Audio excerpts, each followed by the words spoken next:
Aumenta o volume porque você acaba de dar play no Clube da Não Cultura. Aqui a gente conversa sobre literatura, cinema e o que mais vier. Recebemos convidados para debater e comentar os principais temas envolvendo o mundo literário. E para continuar nos acompanhando, somos @Clube da Não Cultura no Instagram e no TikTok. Olá, pessoas! Oi, gente, cheguei! Olá! Tá começando mais uma edição do Clube da Não Cultura e como vocês podem ver, a gente não tá sozinho, a gente tá com ele, Anderson Chon, que é escritor, professor, poeta, podcaster também, autor dos livros A Despedida do Superfuturo, Um Poeta Crônico, Outro Poeta Crônico, Quando as Borboletas Saem do Casulo e Estados Unidos da África. Já escreveu para o Jovem Nerd, para o Correio Nagô, Mundo Negro e também foi voluntário do jornal A Voz da Favela. E atualmente é curador da Festa Literária Internacional da Praia do Forte, a Flip F. Então, Anderson pode citar uma poesia aí, se quiser, né? E já chama também para as redes sociais, onde é que a gente pode te achar. Então, boa noite Camila, boa noite, Feve. Eu sou Anderson Chon, sabe que eu tenho um dom de fazer poesia e eu faço isso todo dia. Mas, por favor, não me chama de poeta, nem me chama de escritor. Na verdade, eu odeio esse negócio de rótulos. Se for para me chamarem de alguma coisa, podem me chamar de pregador. Mas calma, não é esse tipo de pregador. Sou o cara que pega a dor, transforma em verso, transforma em poesia, transforma em amor, que é isso que eu sei fazer, já que eu sou Anderson Chon. Bom dia, boa tarde ou boa noite. Muito prazer. Ah, eu amei! Eu amei demais, olha, grande apresentação, hein? Anderson, fala as tuas redes para o pessoal te seguir, comprar seus livros.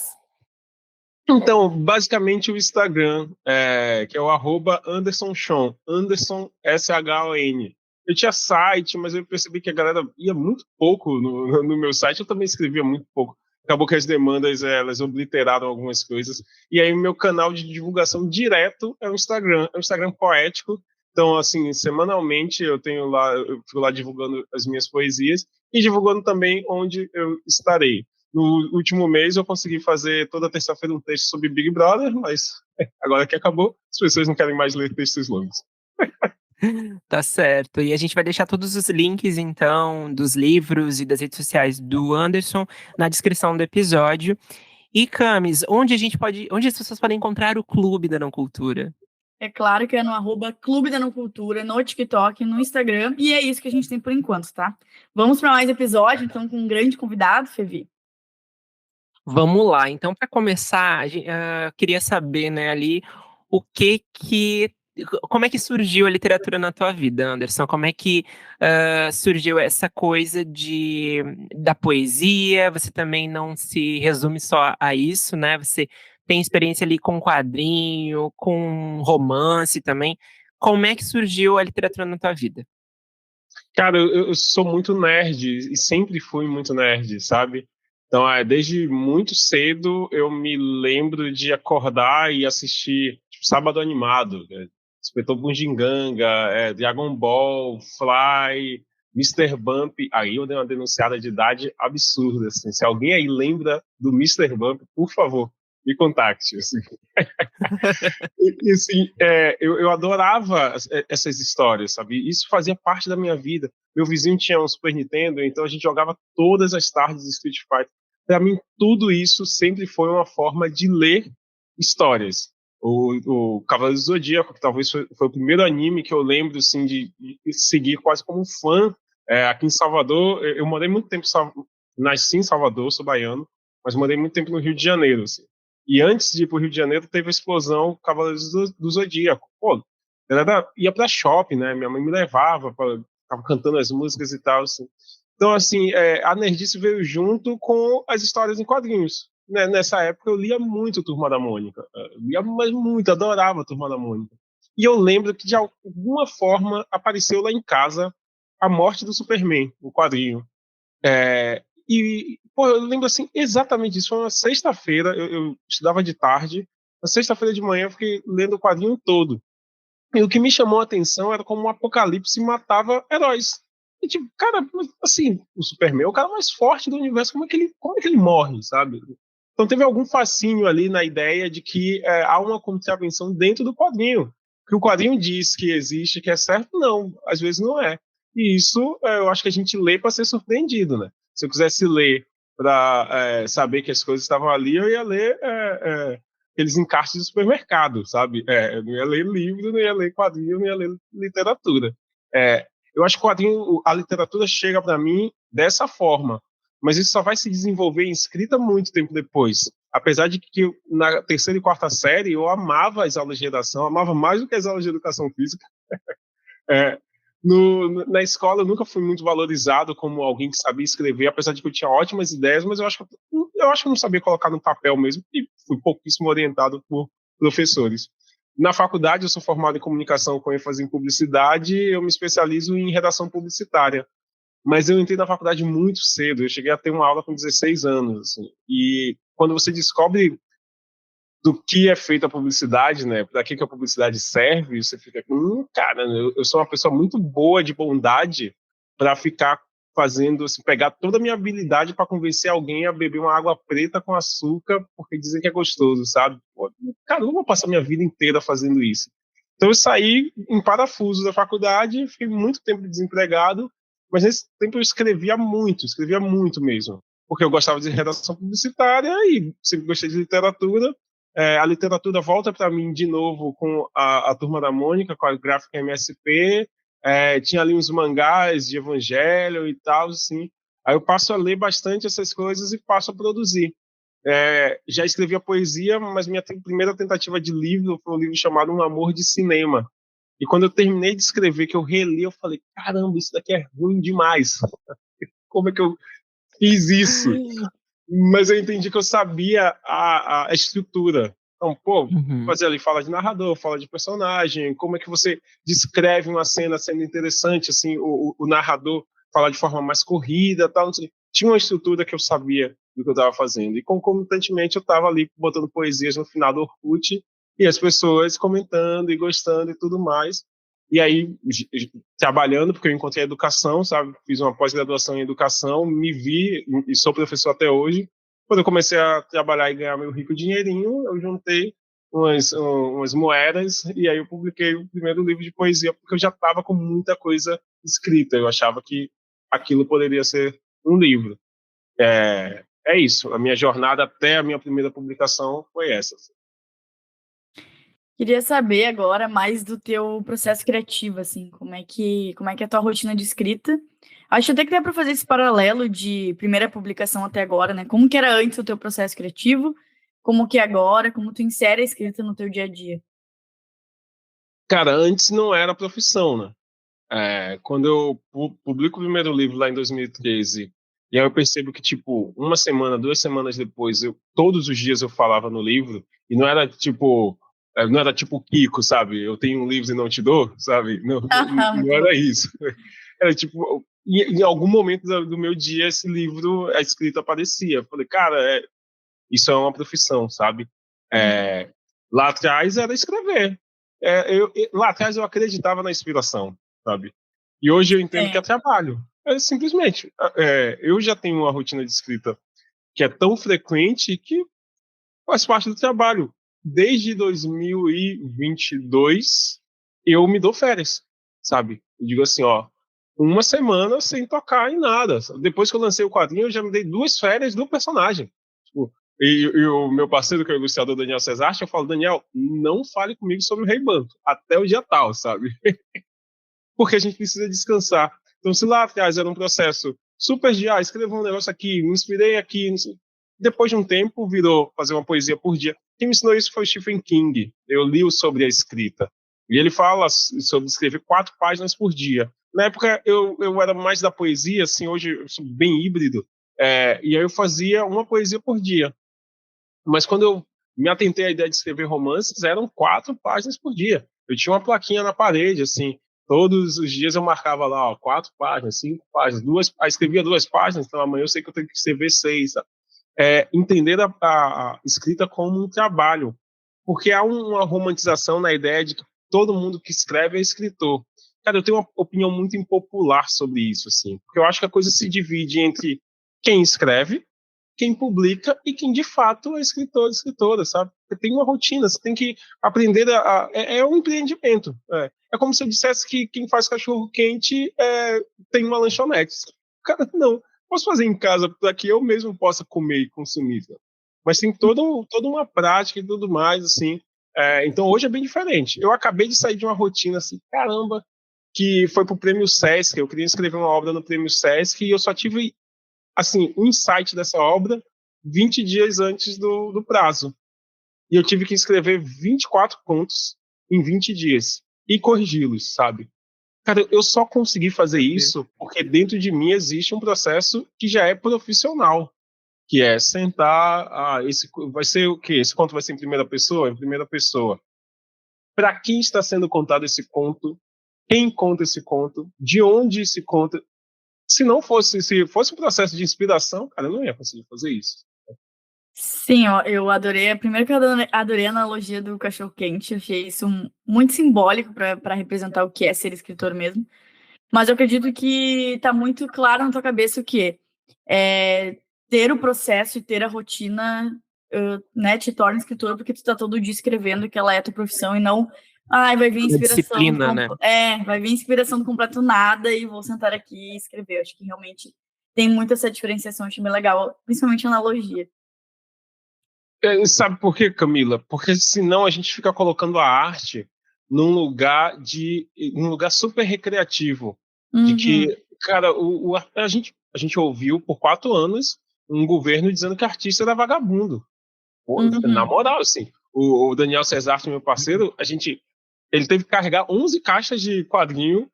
A casa dele parecia um depósito quando porque a gente publicou independente, né? Então não tinha lugar para ficar, ficou dentro da casa dele. O cara carregou, sabe? Pô, isso não é o trabalho de um vagabundo. Músico, baterista é o primeiro a chegar, o último a sair sempre, sabe? Isso não é... Então eu tenho um problema com esse discurso que fica parecendo que qualquer pessoa que estiver fazendo a arte é o artista, sabe? Não, ela tem a possibilidade de ser. Qualquer pessoa pode ser músico se estudar música. Qualquer pessoa pode ser dançarino se estudar dança. Qualquer pessoa pode ser escritor se estudar escrita. E isso aí que eu acho que se diferencia. Estudar escrita não significa ir para uma escola, ir para uma faculdade, nada disso. A pessoa pode consumir literatura pra caramba, entender aqueles processos e aplicar. Isso também é estudar escrita. Como médico, ele não poderia fazer isso, assim. Tipo, as pessoas que assistiram todas as temporadas de Grey's Anatomy não podem fazer uma operação, sabe? Mas talvez alguém que assistiu todos os vencedores do Oscar até hoje, sabe? Consiga escrever um roteiro bacana, entendeu? Acho que aí pega a diferença do ser artista. É muito importante essa diferenciação, acho que tu trouxe, porque tá lá também, existe um lugar na cabeça das pessoas que levam os artistas, principalmente, com esse lugar de glamorização, assim, de que não passa perrengue, e não é assim, né? A gente acaba tendo muita disciplina. Eu posso falar em relação, principalmente, ao teatro. Eu sou ator, já há muito tempo faço teatro, e não é só estar ali no palco, decorar essas falas e saber a marcação, né?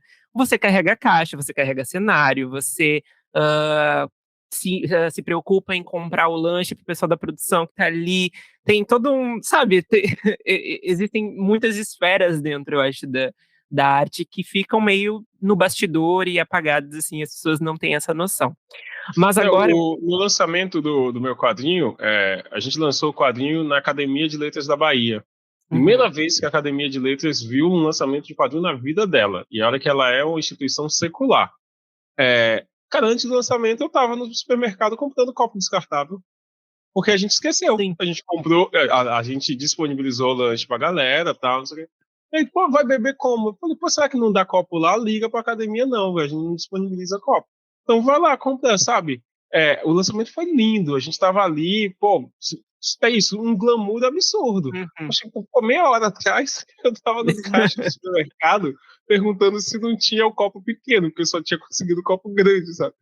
E arte é isso também. Eu acredito que arte se faz em movimento. Se minha fala anterior sou meio elitista, tal, a ideia não era nem isso. Assim. É muito da gente tirar um pouco esse vislumbre do que é ser artista e entender que, cara, a arte é uma profissão. Eu trabalho como professor de segunda, terça e quarta. Trabalho como escritor quinta, sexta e sábado, sabe? Isso, pô, assim, isso está dentro de mim de uma maneira, quando alguém vai me chamar para ir na escola, falar sobre literatura e tudo mais, eu falo, ó, eu posso na quinta, na sexta, se tiver evento sábado, eu posso também.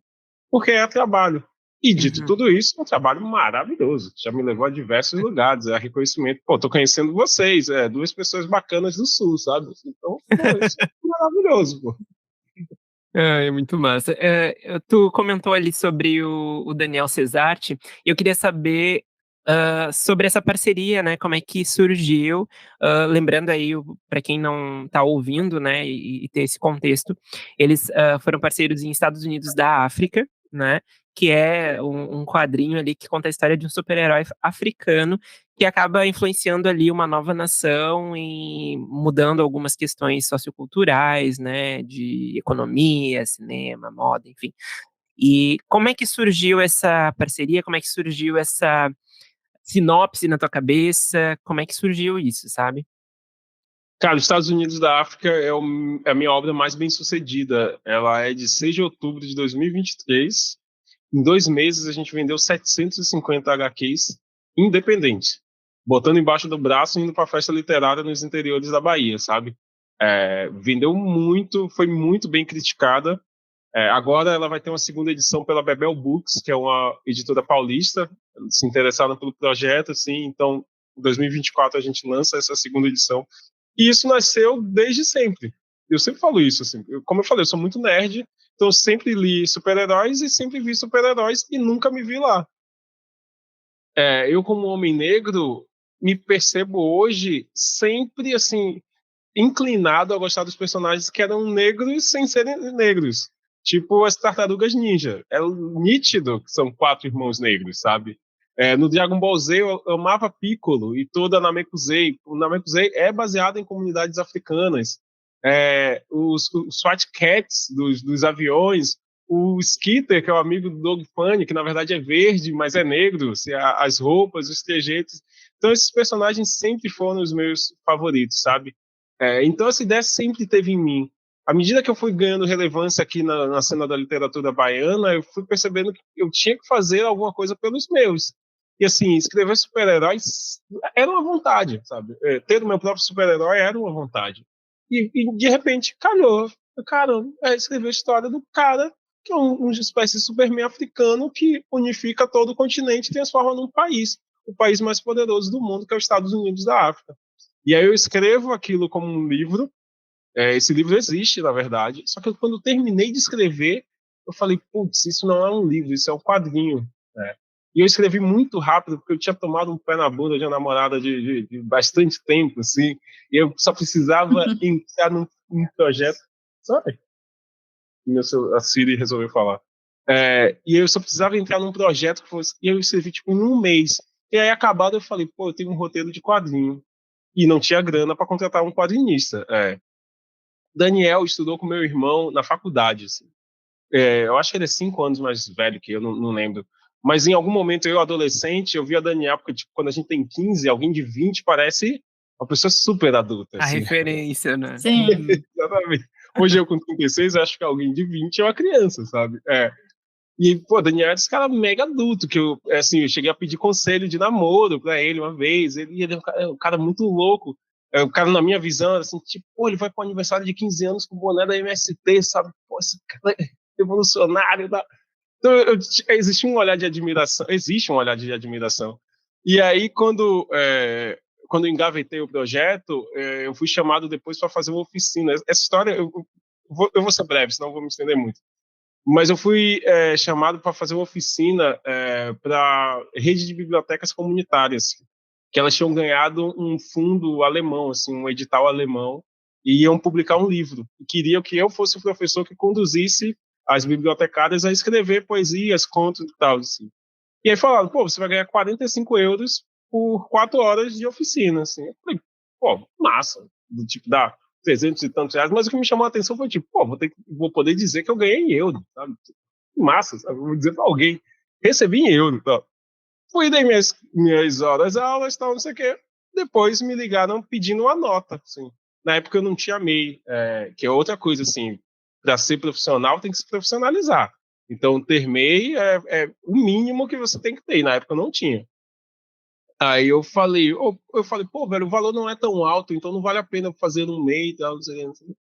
Aí a pessoa falou, pô, você não acha 545 euros alto? Eu falei, 545 euros?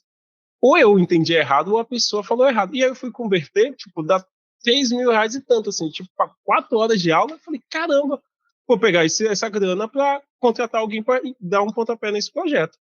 Aí, beleza, fiz o MEI e tal, não sei o quê, recebi a grana, fui e chamei o Daniel. Pô, Daniel, eu tenho esse valor aqui, cara, você faz quantas páginas, assim? Eu faço 10 páginas. Só que aí Daniel se apaixonou pelo projeto. E Daniel é dos quadrinhos há muito tempo, muito tempo. Então ele é um cara muito visionário, um cara muito competente. A qualidade de traço dele é absurda. Quando ele viu o projeto, ele sabia que tinha potencial. E aí ele foi, pô, eu faço aqui essas páginas, eu faço... Eu percebi que ele estava dentro do projeto quando ele me cobrou alguma coisa, assim. Tipo, eu tinha que entregar, eu estava esquecendo, ele foi e me fez uma cobrança, assim. Eu falei, oxe, então tá bom, tá. Aí a gente passou a ler o livro, fazer um storyboard. Na leitura do livro, ele percebeu que as páginas de texto eram muito boas. Ele falou, velho, por que a gente não faz um híbrido de quadrinho e páginas de texto? Assim? Eu falei, pô, bora, quadrinho e prosa. E aí ali nascia assim, uma parceria que até hoje, assim, a gente se fala quase todos os dias. É casamento se beija na boca, sabe? Eu queria saber mais pro lado do marqueteiro aí que habita em você. Deus é Ali mais. ali no teu Instagram, né, tu traz, assim, vídeos, né, declamando poesias e tal, autorais. E eu queria saber como é que foi essa construção de vou levar esse meu lado poeta para o Instagram, vou aparecer mais em vídeo, vou me tornar, né, vou construir essa persona aqui no Instagram, a gente tem que ter um planejamento e tudo mais, mas como foi isso para ti, a relação do marketing, né? Porque tu é professor, tu é escritor, mas aí como foi trazer tudo isso pro teu Instagram? Como é que foi esse planejamento?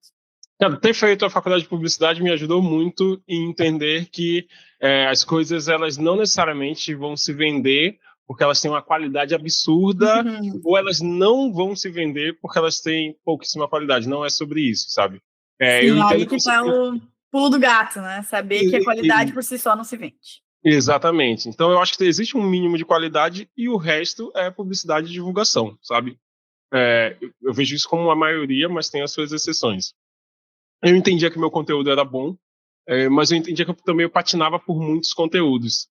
O João Mendes, que é um escritor aqui da Bahia, ele trabalhou muito tempo com rede social, é um cara que entende muito, muito. Cara, ele pegou e falou assim, poxa, você tem que fazer isso, isso, isso. O Pedro Duarte também foi um cara que me deu muitas dicas, os caras que trabalham bem com redes. E aí eu fui entendendo como funciona o Instagram. Até hoje eu ainda não entendi tudo. Eu percebi que se eu foco num conteúdo que tenha um diferencial, funciona mais. Então, tem muita gente fazendo poesia, tem muita gente fazendo poesia. Mas se eu faço o que eu chamo de poesia crônica, né, que é a poesia do cotidiano, a poesia das coisas comuns, a poesia do amor, se precisar usar verbos que a gente não usa, tempos verbais que são difíceis de encaixar no nosso dia a dia. Então, eu faço essa poesia mais simplória, ali com, sei lá, 30 segundos no máximo de poema, e uma constância, né? Eu aprendi que no jogo você tem que estar ali sempre, sabe? Funcionou muito, muito, muito mesmo. A partir de que eu calendarizei algumas coisas, essa ideia mesmo de ter textos toda terça-feira, a galera lia. É muito difícil no Instagram a galera ler texto grande, assim. A minha maior postagem é de um texto de 4 parágrafos. A minha maior postagem, não. A minha postagem mais curtida é de um texto de 4 parágrafos no Instagram, sabe? Isso para mim é um feito maravilhoso, Com maravilhoso. certeza. Então, foi entender o jogo. Agora, o problema é que esse jogo também te torna refém. Eu viajei para São Paulo na última semana e aí, cara, em viagem, foi uma viagem para trabalho, pô, não dá para ficar foco em rede social e tal, assim. Aí, pô, passa 3, 4 dias sem postar direito, o Instagram já zera você. Então, tu vai lá, recomeça e tudo mais. Aí agora eu tô nesse recomeço. Até quem estiver escutando, por favor, se puder seguir e curtir algumas postagens, vai me ajudar, vai me ajudar bastante. Mas eu gosto muito do retorno ali do Instagram. As pessoas são muito bacanas, assim. Vira e mexe aparece um hater, mas assim, esses a gente não dá muita atenção, não. Às vezes o hater é quase sinônimo de sucesso, né? Infelizmente, mas é um pouco isso, assim. Quanto mais visibilidade, mais fácil também de ter as pessoas que não gostam tanto. Mas sobre isso, assim, a gente tem muito, enquanto criador de conteúdo aqui pro clube, muito essa sensação que nem tu trouxe, né? Vai viajar, vai fazer alguma coisa, vai ficar ausente, enfim, por vários motivos. Às vezes a rotina mesmo, né? A gente dá uma dividida aqui e a gente se sente muito culpado. Ah, eu tô sem postar, o algoritmo vai me boicotar e tal. Mas eu acho que no momento que a gente entende que ele vai trazer os benefícios, no momento que a gente estiver preparado para isso, eu acho que a coisa flui melhor. Então, meio que quanto mais a gente se pressiona, eu sinto que pior fica, sabe? Eu acho que é, enfim, aprendizados, né, nesse mundinho de internet. Mas a gente fica muito refém, com certeza. Total. Bom, você falou ali do quadrinho, falou da poesia. Eu queria saber como é que você lida com essa sua versatilidade mesmo, sabe? Porque vira uma chave, assim, ou que nem o lance dos Estados Unidos da África, de você ter pensado como um livro ali, escreveu a prosa e tal, e aí notou que era um quadrinho. Isso, como é que é essa percepção sua, sabe? Mesmo de tipo, daqui a pouco escreve uma poesia e pensa, olha, isso daí pode virar um romance, sabe? Como é que você passeia entre esses estilos? E também tu fez os contos também, né, recentemente pro Uhum. concurso. Então, qual que é essa estratégia, assim, de escritor para ir para esses diferentes gêneros, assim, formatos, né? Cara, vou te dizer que para mim o estranho seria se eu não fosse dessa forma. Porque vocês com certeza não conseguiriam passar um mês entrevistando a mesma pessoa toda semana, sabe? Seria chato pra caramba, cara, fazer isso. Assim. Então, eu tô dentro da literatura. A palavra livro e a palavra livre são quase a mesma coisa, assim. Então, significa que eles estão me ensinando sobre liberdade. E eu vou escrever um gênero só? Putz, eu acho que eu só tenho essa vida. Eu não sei se a reencarnação realmente existe. Então, eu não vou esperar na próxima voltar poeta, voltar romancista, voltar contista. Eu vou fazer tudo isso agora. E assim, é outra coisa que a negritude ensina, né? Que pessoas pretas normalmente não fazem só uma coisa. Você sempre vê elas em diversos corres. E a literatura vai ser isso. Eu vou aprender a fazer romance, eu vou aprender a fazer poesia, eu vou aprender a fazer conto, eu vou aprender a fazer roteiro de história em quadrinho. E tudo isso é desafiador. E eu adoro desafios, sabe? Ah, vai ter um concurso de história de terror. Pô, não sou bom escrevendo história de terror. Mas beleza, vou consumir algumas, vou ver assim, pô, vou achar uma ideia, vou fazer alguma conexão com a realidade. E isso me motiva pra caramba, sabe? Se eu só escrevesse a mesma coisa, pô, acho que não teria tanta graça. Quando eu saí, foi engraçado que quando eu saí da poesia, saí não, mas quando eu publiquei meu romance, as pessoas achavam que era poesia. E assim, eu também gosto de misturar coisas. Então, meu romance, todos os capítulos terminam com poema. Então é tipo, pô, mas assim, desgarrou da poesia ou não desgarrou da poesia? Dá para ser tudo ao mesmo tempo. Então, a E é minha isso que ideia deixa mais rico também o conteúdo, né, ali. é maravilhosa. Agora, as agências literárias é um negócio que eu adoraria estar em uma, mas sei que vai ser muito difícil, porque o mercado pede que você faça uma coisa só. O Rafael Montes, cara, é um mestre da literatura criminal e tudo mais, assim. Aí você vai pegar o Ian Fraser, pô, fantasia, pô, é com o Ian Fraser e tal.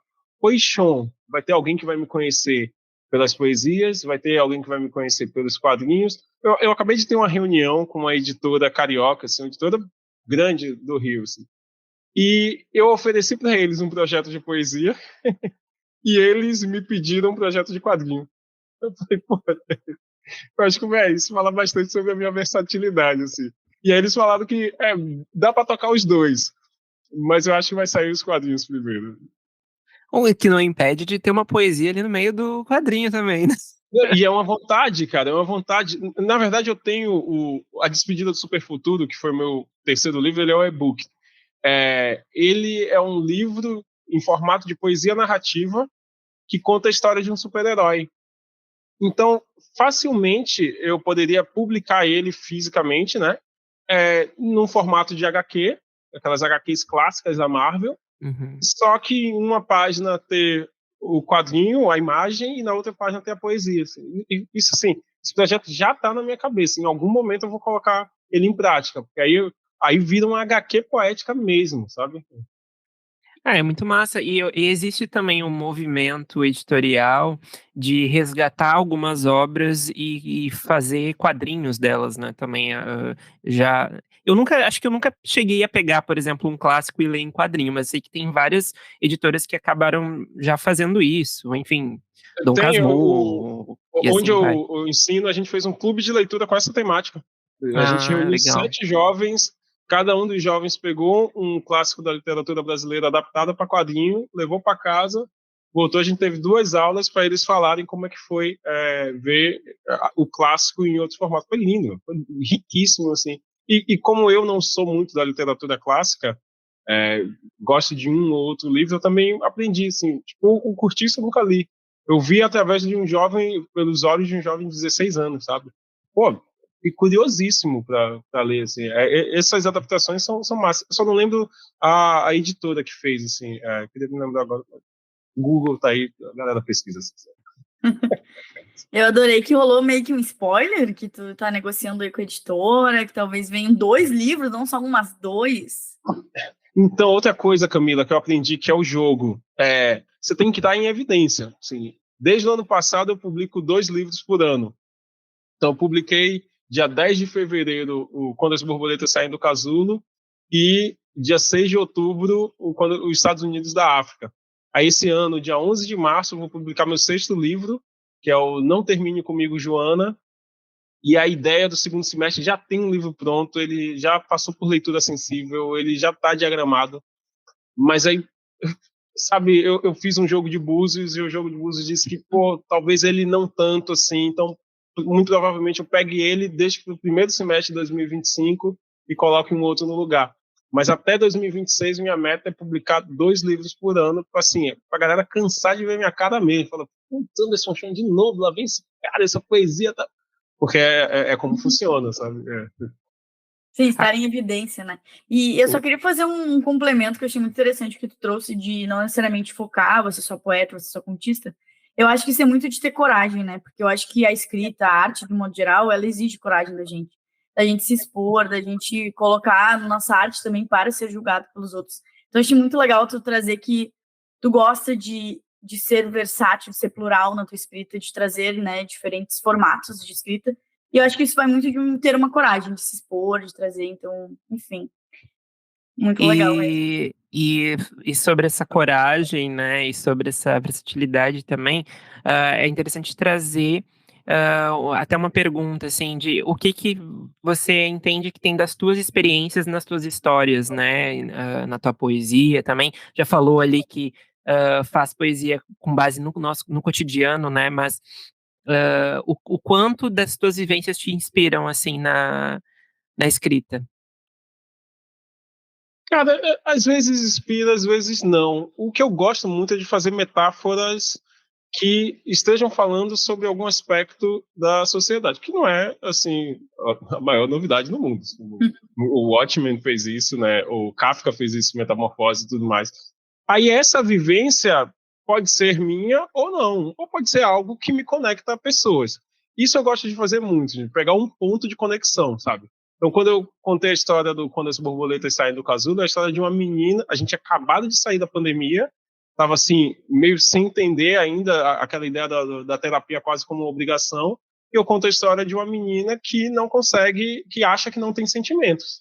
E aí ela tem que capturar os sentimentos na relação dela com outras pessoas, assim. E a gente estava nessa, dos sentimentos todos confusos, né? Então, chorava por qualquer coisa, brigava por qualquer coisa, porque na verdade o que estava dentro da gente era um quebra-cabeça desmontado, sabe? O Não Termine Comigo, Joana, vai ser meu 6º livro, como eu falei, ele conta a história do Guilherme, que ele está preso num looping temporal, repetindo o mesmo dia sempre, só que é o dia que a namorada termina com ele, sabe? Então, todos os dias, ela termina, ele dorme, acorda, ele está no mesmo dia, ela vai lá, termina de novo, ele dorme, acorda. Por quê? Porque términos são assim. Se vocês já passaram por situações de términos, vocês sabem que, cara, você termina hoje, aí semana que vem você fala com a pessoa, você está terminando de novo, sabe? Depois de um mês, manda uma mensagem, você está terminando toda vez que É você um entra em contato processo com a de pessoa. luto, de certa forma, né? Exatamente. Então é um looping temporal. E enquanto você não consegue sair daquilo, as coisas parecem que não acontecem. Assim. Então, fazer essa metáfora, né, transformar isso em ficção, eu acho que é o que mais legal. E aí, isso pode ser sobre mim, eu já terminei relações de ficar preso nesse término, assim, diversas vezes, ou pode ser uma boa história que eu tenha escutado, sabe? Um dos contos que... E aí é uma história horrível, mas eu escutei lá no instituto que eu trabalho. E aí tá nesse livro que eu tô tentando a premiação. Tinha uma menina ia ser assaltada por um cara numa moto, e ela sugeriu ficar com o cara se ele não levasse o celular dela, velho. E aí ela Gente, parou, assim, tipo, no meio do nada e começou a se beijar com o cara pra ele não levar. Era uma coisa eu não bizarra, sabe? acredito. Meu Só Deus. tem saúde, não. Pô, mas assim, e aí a mente do escritor faz o quê? Isso dá um conto, sabe? Eu olho Sim. pra isso e falo, cara, isso dá um conto sensacional. Pra gente trazer diversas críticas a isso, sabe? Pegar essa história e ela ser um condutor. E aí ela se conectar com alguém que, tipo, pô, eu conheço alguém que já foi assaltado e perdeu o celular. Alguém que diria assim, não, eu faria isso pelo meu iPhone, não sei o que, iPhone 20 e tantos, assim, eu faria, sabe? Então, a minha literatura, ela quer conectar pessoas. Gente do céu, um assalto ou um presente misterioso? Um beijo misterioso, na verdade, né? Nossa, sério. Enfim, chocada. Anderson, a gente está se encaminhando aí para o final do episódio. E aí eu quero fazer uma pergunta muito sobre a evolução, assim, que tu vê muito presente nas tuas obras, desde que tu começou a publicar até agora. E é óbvio que tu sabe as tuas evoluções e é tudo sobre aprendizado, mas o que pra ti, assim, o que tu vê que mais evoluiu da tua escrita, da tua divulgação, do teu jeito de trabalhar enquanto escritor, do início até agora, assim? Para mim, o que mais evoluiu em mim, ela tá fora da escrita. É entender o mercado, sim. Perfeito. Principalmente o mercado baiano. O mercado nacional, eu acho que é um passo importante. Acredito que em 2025... Não, esse ano a gente vai adentrar com a segunda edição dos Estados Unidos da África, mas eu acho que isso vai ser forte mesmo em 2025. Mas entender o mercado, para mim, me fez entender como se joga o jogo, sabe? O escritor aqui na Bahia não pode ser só o escritor. A pessoa que escreve tem a ideia genial e tal, cara, tem que ser a pessoa que vai no evento, que conversa. E eu, assim, eu faço tudo isso, mas eu não me sinto forçado a fazer, não. Adoro estar em saraus, adoro as pessoas que estão na literatura, isso é muito massa. Mas tem que estar lá, tem que conversar com as pessoas, tem que... pô, é o curador tal, pô, massa, eu tenho esse trabalho X aqui. Tem que procurar no Instagram, pô, vai ter festa literária tal. Eu aprendi a fazer isso. Os Estados Unidos da África não teve assessoria de imprensa e a gente até hoje tem uma exposição numa estação de metrô aqui de Salvador, sabe? Então foram dois caras que conseguiram fazer um quadrinho independente, um quadrinho que saiu do Catarse, sabe? Girar a Bahia inteira por conta de que a gente aprendeu a jogar o jogo. Então esse Nossa. conhecimento sobre o mercado literário, eu acho que é o que faz toda a diferença. É o que me faz ter a segurança, por exemplo, hoje, de saber que o meu próximo livro vai ser um sucesso. E olha que eu não estou falando sucesso de tipo, vou ser chamado para um passeio de bote com o Neymar. Não é isso. Mas é tipo, ele vai atingir o objetivo dele, que é chegar nas pessoas, ser bem criticado e tudo mais. Ser lido, exatamente. Ótimo. E o que a gente pode esperar, então, do Anderson Chon aí daqui pra frente?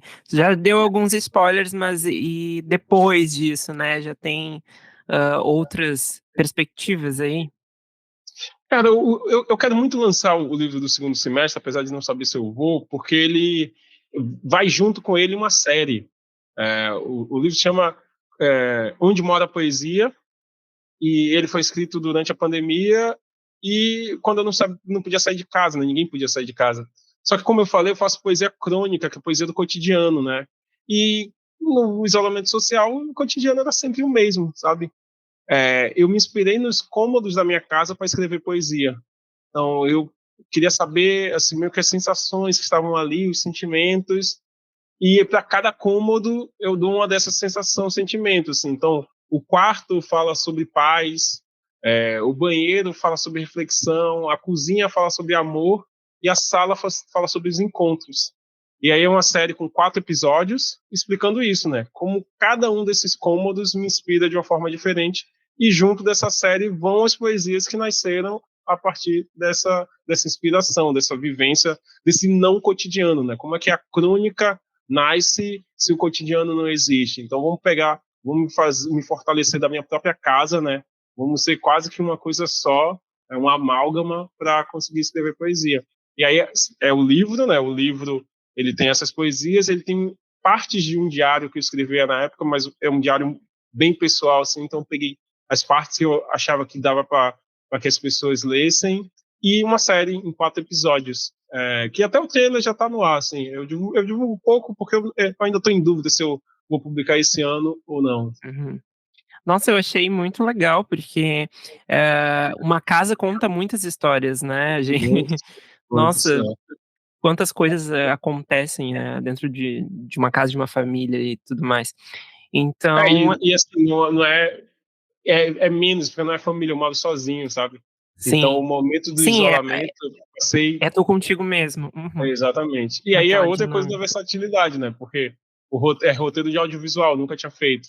Então, o roteiro e a direção o roteiro é meu, sozinho, a direção é minha, junto com o Gabriel Paes, e o Gabriel Paes faz as imagens também, assim. Como era isolamento social, só pôde vir Sim. ele para a gente fazer uma série. A gente passou 3 dias gravando e a série já está editada. A série já está toda pronta, assim. Agora é só até o pai de santo, pai John, disse para jogar os búzios um pouquinho mais para frente para ver o que Exu e Omolu vão falar sobre esse lançamento. Sabe? Massa. Bom, então, essa foi a tua participação aqui no clube. A gente te agradece muito. Ficamos muito honrados pela tua participação mesmo, de trocar essa ideia. Acho que a gente sai um pouco mais rico também, né? Toda vez que tem esses encontros. E é muito interessante falar, assim, porque enfim, você é uma pessoa que passeia entre entre tantos gêneros que fazem parte das nossas vidas, né? Você falando ali dos quadrinhos me remeteu muito à infância, que eu também fui muito criado à base de Turma da Mônica, então, e fui, né, também descobrindo depois os super-heróis e assim indo. Hoje eu leio um pouco mais de romance, crônica e tal, mas tive também um período que eu consumia muita poesia, muito poema. Então, enfim, muito obrigado por essa troca aqui com a gente. Anderson, muito obrigada por disponibilizar um tempinho para conversar com a gente, por trazer um debate tão rico assim sobre literatura, contar um pouco da tua história e principalmente eu acho que mostrar como a gente pode ser plural, né, enquanto artistas. E é isso, muito, muito obrigada. Não esqueçam de seguir o Anderson nas redes sociais, comprar os livros dele. O clube é @Clube da Não Cultura. Na descrição a gente vai colocar o Instagram do Anderson, link para compra na Amazon dos livros dele. Mas, Anderson, que não estão na Amazon. Mas vai ter link do teu livro, não tem problema. Não tem problema. Erros em Paris. Bom, Anderson, fala aí teu @, como as pessoas te encontram, como as pessoas compram teu livro, tudo. Primeiro, Clube da Não Cultura, que nome maravilhoso, assim, velho. Seria um nome de banda incrível, Obrigada. sabe? A gente tem dúvida se a gente gosta, tá? Sério? Pô, é muito bom, velho. O nome é muito bom. Obrigado. Bate-papo maravilhoso mesmo, assim. Fico muito feliz de estar em espaço, né? De conversar com gente bacana, de conversar com gente que gosta de literatura. Eu gosto de falar sobre literatura rindo, sabe? E eu gosto de pessoas que gostam de rir também, sabe? Então é isso. Anderson Chon, @Anderson Chon no Instagram, é minha rede social principal. Assim, os livros vocês compram comigo mesmo, ou com o Daniel Cesarte. Vou divulgá-lo também, @Daniel Cesarte, que é César com T no final. É só chegar lá no inbox e dizer assim, cara, me interessei pelo outro poeta crônico, me interessei pelos Estados Unidos da África, e a gente faz envio para todo o Brasil. Muito bem, então Perfeito. A gente vai deixar também o @ do Daniel aqui na descrição do episódio. Muito obrigado aí você que nos ouviu, a gente volta na semana que vem. Um beijo. Obrigada, um beijo. Tchauzinho, até.